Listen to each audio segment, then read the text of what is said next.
আপনি মারা গেছেন, সবাই শুধু কান্না করছে, আপনার ছেলে কান্না করছে, আপনার মেয়ে কান্না করছে, আপনার ফ্যামিলি কান্না করছে, আপনার আত্মীয় স্বজন কান্না করছে।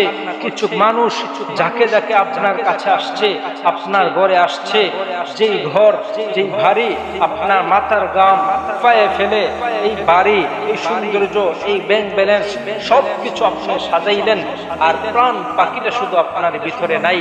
আপনি আপনার এই নিজের বাড়ির মধ্যে এখনো শুয়ে আছেন, মরে আছেন। মানুষ দলে দলে আসবে, আইসা আপনার নামটা পর্যন্ত নেবে না, বলবে লাশটা কোথায় রাখছেন, লাশটা কোন দিকে, একটু দেখাও লাশের চেহারাটা।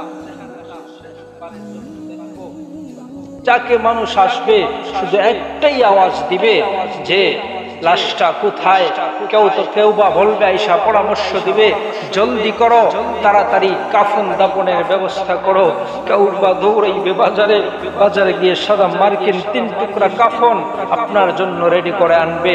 কেউ বা বাঁশঝাড়ে গিয়া বাঁশ কাটবে, কেউ বা খবর খনন করতে যাইবে, কেউ বা আপনার এই জীবনের শেষ গোসল দেওয়ার জন্য বড়ই পাতা দিয়ে পানি গরম করবে। এই তো সামানা জীবনের শেষ বিদায়ের প্রস্তুতি। প্রিয় ভাই, এই দিনটা কি? কলবের মধ্যে হাত দিয়ে বলবেন, বুকে হাত দিয়ে বলবেন, এই দিনটাকে আমাদের সামনে অপেক্ষা করছে না? অপেক্ষা করছে না?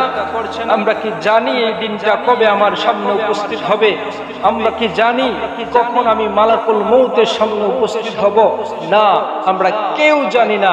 এই মুহূর্তে আমি কথা বলছি আপনাদের সামনে, আপনি বসা আছেন, বাড়িতে নাও পড়তে পারেন, কেননা আপনি জানেন না এই দুনিয়াতে কতটুকু হায়াতে জিন্দেগি আপনি নিয়ে আসছেন, কতটুকু হায়াত নিয়ে আসছেন।